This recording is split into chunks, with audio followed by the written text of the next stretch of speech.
Muito boa tarde a todas e a todos. Comecemos então pelos números, como habitualmente.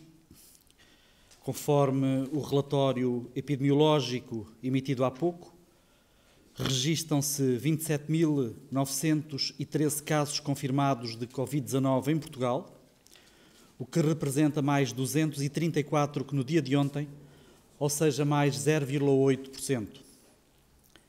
Por outro lado, verificam-se 709 casos em internamento, dos quais 113 em cuidados intensivos. Registam-se 3.013 casos de recuperação, mais 464 casos que ontem, que correspondem a 10,8% dos casos confirmados.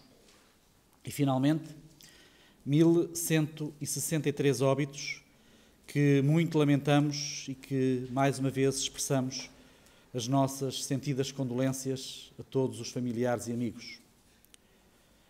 A taxa de letalidade global é de 4,2%. A taxa de letalidade acima dos 70 anos é de 15,3%. As pessoas em tratamento no domicílio são 82,5% dos casos e a percentagem de internamento é de 2,5%, sendo que 0,4% em unidade de cuidados intensivos e 2,1% em enfermaria. Na data em que se assinala o Dia Internacional do Enfermeiro, quero aqui saudar todos os enfermeiros portugueses e a Ordem dos Enfermeiros, na pessoa da sua bastonária Ana Rita Cavaco, pelo elevado contributo dado ao nosso país. Os enfermeiros são uma das maiores forças do trabalho do Serviço Nacional de Saúde.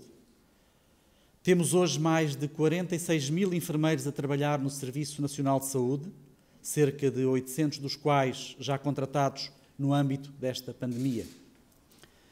Estes profissionais têm sido cruciais no combate a esta pandemia, mas também na atividade para além do Covid-19, seja no acompanhamento do doente crónico, na emergência médica, no SNS 24, nos cuidados de saúde primário, transformando Portugal num caso de sucesso na vacinação, por exemplo. Enfim, são transversais à prestação de cuidados de saúde e muito honram o legado de Florence Nightingale, nascida há 200 anos, pioneira da enfermagem moderna e que, já na Guerra da Crimeia, colocou a higiene no topo das medidas mais eficazes de saúde pública.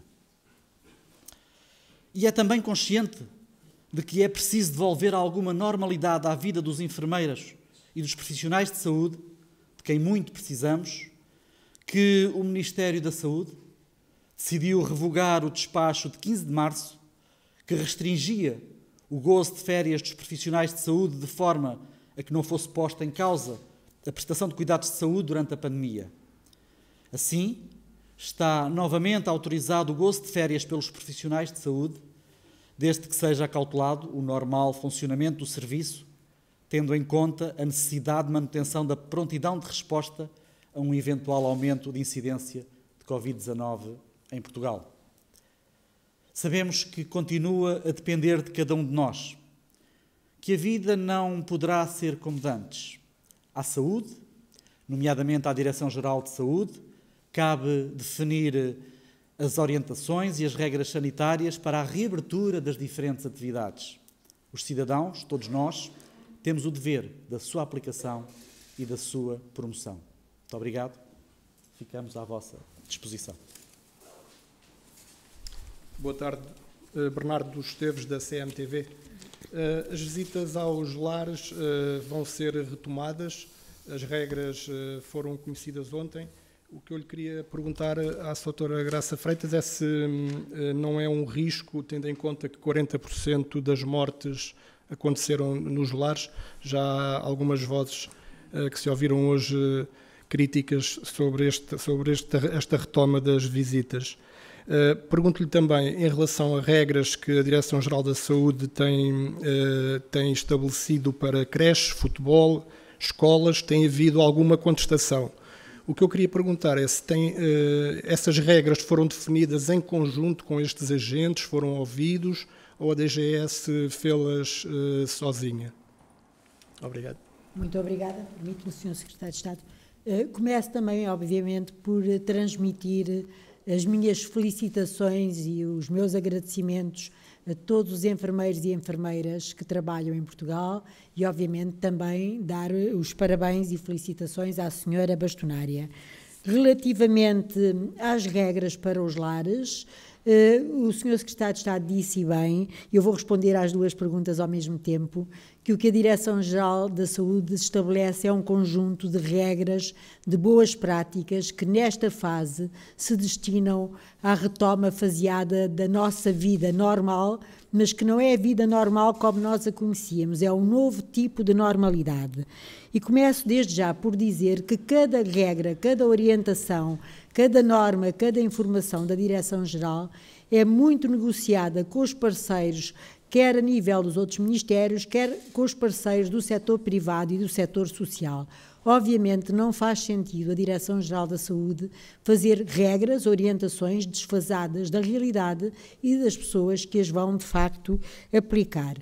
Relativamente aos lares, temos dito sempre, e à situação epidemiológica em geral, o país é de facto bastante assimétrico, há situações particulares onde, de acordo com a avaliação do risco das autoridades de saúde, as visitas poderão ser diferidas para uma outra data, mas na grande maioria dos lares estaremos em condições de, com preparação, com definição de regras próprias, e eu aqui recordo que uma regra muito importante é não só preparar os profissionais dos lares para esta retoma das visitas, mas também o diálogo com as famílias, com as pessoas que vão dirigir-se aos lares para visitar, portanto, os seus parentes, os seus amigos. Há aqui toda uma pedagogia que deve ser feita para que se cumpram, de facto, circuitos, para que se cumpram medidas de prevenção e controle de infecção, e estas medidas também se aprendem, e as pessoas também aderem a elas se as perceberem.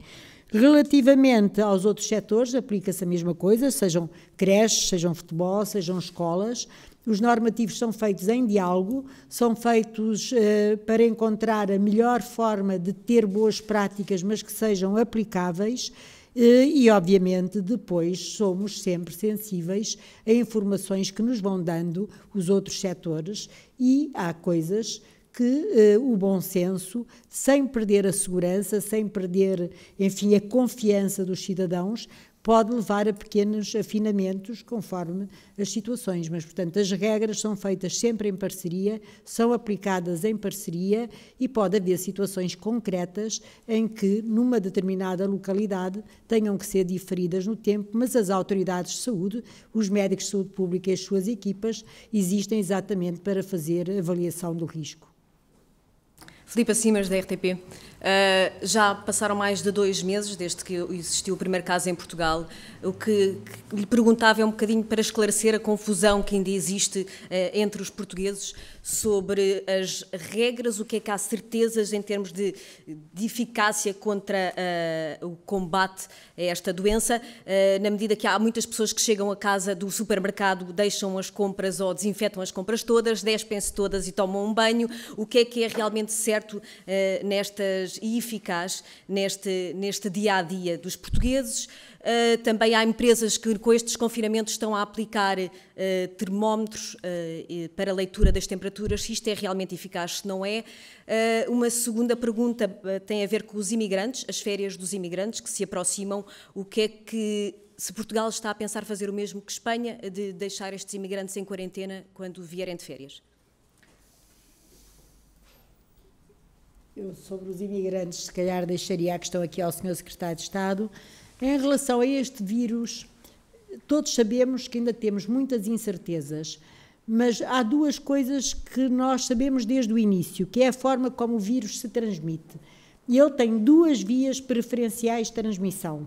Uma é a via direta, é aquela que vai de uma pessoa para a outra, por transmissão de gotículas através da saliva, do espirro ou da tosse. Essa é a que se chama via direta, passa de uma pessoa para a outra.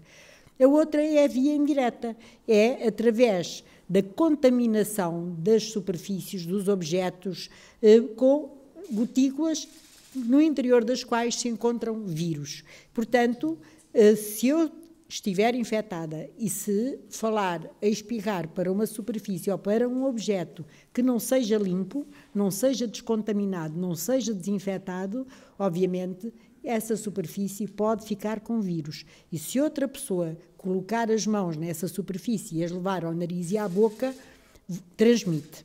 Dito isto, quais são os métodos que nós sabemos que são eficazes?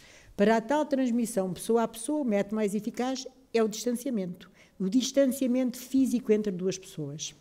A este distanciamento nós ainda recomendamos, em algumas situações, em locais fechados, quando não é possível manter o distanciamento, uma barreira. A barreira que se chama máscara e que, portanto, é um complemento ao distanciamento físico.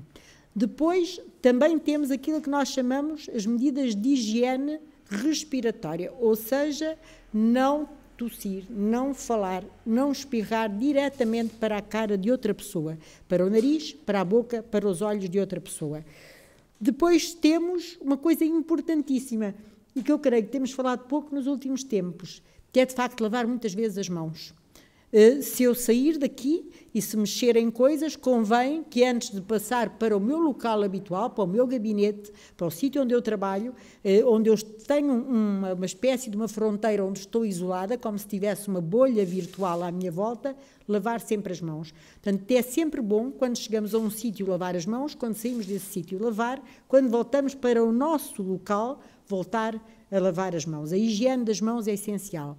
A outra quinta medida que é mesmo eficaz é, de facto, a higiene das superfícies e dos objetos. E, portanto, algumas pessoas tomam essas medidas quando voltam ao supermercado. Por exemplo, deixam os sapatos fora, vão lavar as mãos quando vêm. É uma boa prática porque mexeram em coisas fora de casa e, portanto, devem ter lavado as mãos antes de ir para lá, para que quando tocarem nas superfícies desse supermercado não o contaminem, e o inverso. Portanto, este conjunto de 5 medidas tem eficácia comprovada, de preferência utilizando todas sempre que for possível. E, portanto, uma única pode não ser suficiente. E é este conjunto de boas práticas que, não abolindo completamente o risco, minimiza o risco de transmitirmos a doença a outras pessoas e de nós próprios a contrairmos. E obrigada pela pergunta. Relativamente à questão dos imigrantes, de quem nós gostamos muito de ter em Portugal todos os anos, o que lhe posso dizer é que estamos a articular e iremos com certeza articular com os diferentes países e com as diferentes proveniências. Por exemplo, em relação à Espanha, como é sabido, que é a fronteira terrestre mais próxima, neste momento a fronteira está fechada, excepto para mercadorias, para trabalhadores transfronteiriços e para situações de emergência, mas estamos em permanente contacto também com o governo espanhol, no sentido de podermos articular quaisquer medidas ou quaisquer decisões que possam vir a ser tomadas. Igualmente o faremos com os países de proveniência e, portanto, são ainda situações que não estão completamente definidas, mas garantidamente que irão ao encontro daquilo que todos queremos, que é ter os nossos imigrantes connosco, mas com medidas de segurança e com situações de segurança devidamente programadas. Primeiras questões para videoconferência, Agência Lusa. Bom dia, Paula Teixeira, Agência Lusa. Se me permitir, relativamente a esta última questão feita pela minha colega da RTP, eu queria só perguntar, o Sr. Secretário de Estado falou das fronteiras e do facto de estarem já a haver conversações relativamente a isso, mas julgo que a minha colega também perguntou se está em cima da mesa algum plano relativo à quarentena, de ser obrigatório ou não colocar que os imigrantes cumpram a um período de quarentena. Depois as minhas restantes perguntas eram no sentido relativamente ao regresso às escolas a partir da próxima semana. A FANPROF entregou hoje no Parlamento uma petição a exigir a realização de testes de despistagem a toda a comunidade escolar que vai regressar na próxima semana às escolas. Em apenas 3 dias foram recolhidas 4.500 assinaturas. A minha pergunta é se está planeado algum plano de testes para a comunidade escolar, alunos, professores, funcionários, etc. Uma outra questão relativamente à questão Portugal-Angola. A ministra da Angola da Saúde disse que está a trabalhar com as autoridades sanitárias portuguesas para saber mais sobre os casos que têm origem, que estão a ser identificados em Portugal e que têm origem em Angola. O relatório da DGS também fala em 6 casos importados de Angola. É possível fazerem um ponto de situação sobre essas conversações com Angola, podemos saber qual é a análise que está a ser feita, que se estão a ser tomadas algumas medidas. Era isso, obrigada, bom dia. Bom, relativamente à questão das medidas de quarentena, como lhe digo, ainda não temos nada definido.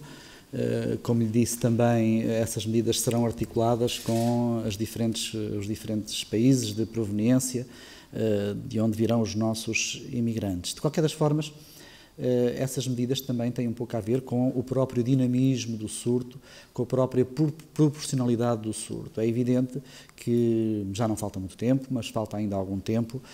Teremos que perceber quais foram os resultados deste desconfinamento. Penso que dentro de algum tempo também poderemos começar a fazer alguns balanços e a ter algumas respostas. E, no fundo, em função deste dinamismo, com a devida flexibilidade e com a devida proporcionalidade, tomaremos as decisões devidamente articulados com os nossos parceiros da Europa e não só, e de onde existem ou de onde provêm esses imigrantes. Rádio Renascença. Olá, boa tarde. Peço desculpa, mas ficaram as outras questões por responder, relativamente à Angola e ao rastreamento nas escolas. Peço desculpa. Relativamente aos rastreios, como sabem, nós temos feito e participado e acolhido rastreios de diversa ordem, em função da sua pertinência e da sua prioridade, e neste momento, de facto, a prioridade é trabalhar nos rastreios da comunidade educativa que vai participar no retomo da atividade das creches, em simultâneo com estarmos a terminar o apoio aos rastreios aos lares e também em ambiente prisional. Depois, outras situações serão equacionadas e este tem sido a política do Ministério da Saúde, apoia, de facto, rastreios que têm uma mais-valia no sentido de poder identificar casos positivos e retirá-los do circuito, e outras situações serão equacionadas em devido tempo. Quanto à Angola, de facto, nós temos conhecimento de 6 cidadãos que no final de março e no princípio de abril, portanto isto não é uma situação nova, no período de incubação estiveram em Angola e depois vieram a desenvolver doença em Portugal. Temos estado em contacto com a Sra. Ministra da Saúde de Angola, por um lado, para fornecermos à Angola alguma informação que permita, retrospectivamente, em Angola, tentar encontrar alguma ligação a estes casos. Mas como estas pessoas, à partida, estão em Portugal, portanto não terão regressado à Angola, porque, como sabem, encerrou fronteiras, estamos a pedir às nossas próprias autoridades de saúde, no local de residência destas pessoas, que façam um inquérito epidemiológico mais de pormenor, que possa, de alguma forma, auxiliar neste conhecimento retrospectivo Angola. Refiro aqui, volto a dizer, que estas pessoas já não têm nada a ver com o período de incubação de possíveis casos secundários, portanto, não constituem um foco da doença em Angola, é só uma tentativa de se perceber se houve, no passado, volto a dizer, final de março, princípio de abril, alguma cadeia de transmissão. E, portanto, é aqui uma colaboração entre o Ministério da Saúde de Angola, através da sua ministra, e o Ministério da Saúde de Portugal. Nós vamos dar todo o apoio necessário. Como vos digo, não é uma situação ativa, portanto, os casos já ocorreram no final de março, princípio de abril. Mas pode clarificar melhor a questão das escolas? Disse que era uma prioridade, não, mas vai haver rastreio? Não, a prioridade neste momento são 3 as que os senhores sabem. Está a decorrer um rastreio que estamos a terminar, obviamente, em colaboração com o Ministério do Trabalho, da Solidariedade e da Segurança Social e outras entidades, as academias e as autarquias, para rastrear os profissionais dos lares, sendo que a população que vive nos lares é considerada uma população vulnerável e, portanto, os rastreios começaram pelos profissionais aos lares. Uma outra população vulnerável é a população reclusa e, portanto, também estão a decorrer no país, aqui, obviamente, com o Ministério da Justiça à frente deste movimento, rastreios em meio prisional. E depois temos ainda os rastreios das creches que está em curso, uma vez que a atividade das creches vai ser retomada, os meninos são pequeninos, precisam de proteção adicional e, portanto, está em curso o rastreio aos educadores de infância e a outros funcionários e a outros trabalhadores das creches. E é assim que se vai fazendo o planeamento dos rastreios, analisando situação a situação, quais são os benefícios e as características da população. Nós estamos a seguir um plano. Agora sim, Rádio Renascença. Boa tarde. Em relação aos lares, queria pedir só um esclarecimento. No fim das orientações que foram divulgadas ontem, admite-se a suspensão temporária em alguns lares, tendo em conta a situação. Queria saber se são estabelecidos algum tipo de critérios para essa situação, ou seja, se nos sítios onde há transmissão na comunidade, ou lares que tiveram casos, se há aí orientações ou se fica de facto à consideração das autoridades de saúde locais. E depois tinha uma pergunta que eu penso que é para a Sra. Diretora-Geral da Saúde. A Renascença tem informação de que muitos pais estão a contactar os pediatras para que os filhos sejam vacinados com a BCG, devido aos indícios de que pode ser um elemento protetor em relação à Covid-19. Eu gostava de saber se há orientações para o que os pediatras devem responder a esses pais e para se vale de facto a pena ou não vacinar crianças neste momento com essa vacina. Obrigada. Relativamente, se me permite, Sra. Diretora-Geral, relativamente aos lares, não houve nenhuma indicação, não há nenhuma indicação do Ministério da Saúde relativamente a qualquer suspensão de orientação ou de informação por parte da Direção-Geral da Saúde. Portanto, estamos de acordo em que, de facto, se reiniciem as visitas no dia 18, obviamente de acordo com essas orientações e com essas informações e com essa informação que foi dada pela Direção-Geral de Saúde. É evidente que também percebemos que muitas destas estruturas se estão a adaptar e, obviamente, e a adequar a esta informação e a estas orientações. Não estão todas preparadas, provavelmente, ao mesmo tempo, mas isso faz parte do processo e, com certeza, com a colaboração das autoridades locais de saúde, esse processo far-se-á, até porque entendemos que é muito importante para a saúde mental e para a saúde física até dos nossos idosos poderem, novamente, poder ver os seus familiares, sendo que é fundamental sempre termos como prioridade sabermos que é uma faixa muito vulnerável e que, portanto, temos a obrigação de proteger esta faixa vulnerável. Visitas, sim, obviamente, mas com proteção e com segurança. Relativamente à vacina BCG, como sabemos, o nosso país, felizmente, nos últimos anos, atingiu valores de incidência da tuberculose que nos permitiram descontinuar a vacinação universal, ou seja, para todos os meninos, e centrar-nos na vacinação de crianças pertencentes a grupos de risco até aos 6 anos de idade.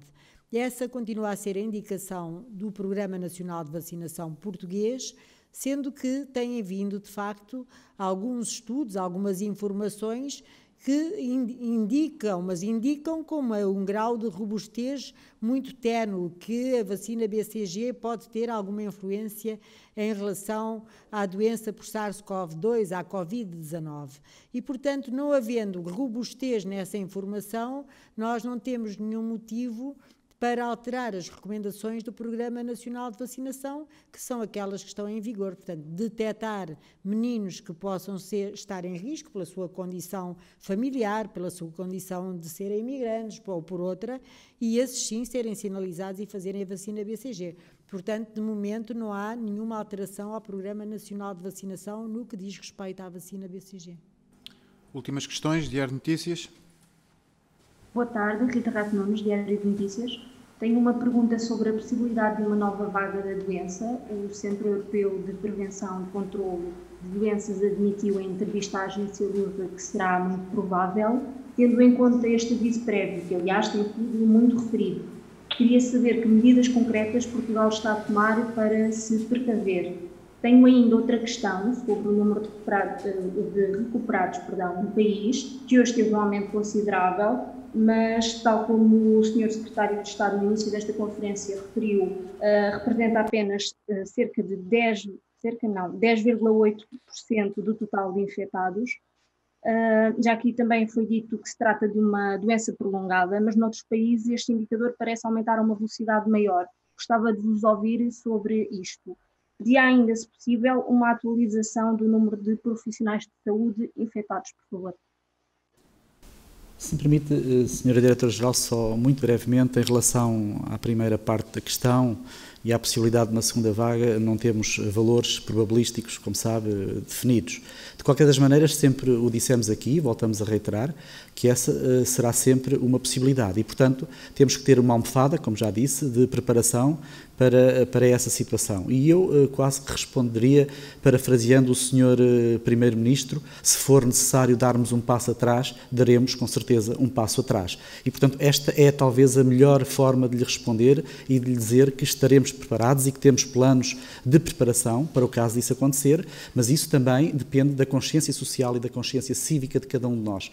E se mantivermos aquilo que temos tido até agora, que é essa consciência cívica e essa consciência social, com certeza que não teremos essa segunda vaga e que Portugal poderá evoluir para uma situação de retoma à nova vida normal ou ao novo normal, como lhe temos chamado. Peço desculpa interromper, mas posso perguntar que planos são esses que referiu? Os planos são, a maioria deles são retomarmos, se for necessário dar um passo atrás, retomarmos algumas das medidas que eventualmente já tivemos. Obviamente com a devida proporcionalidade a essa possibilidade de segunda vaga.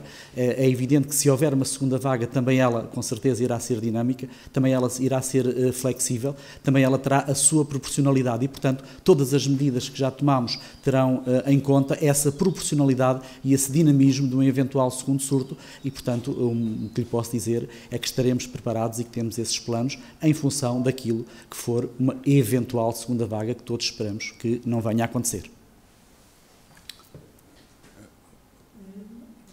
Relativamente ao número de recuperados, creio que posso dar uma informação. Nós dissemos sempre desde o início que conseguimos reportar aquilo que também recolhemos na fonte.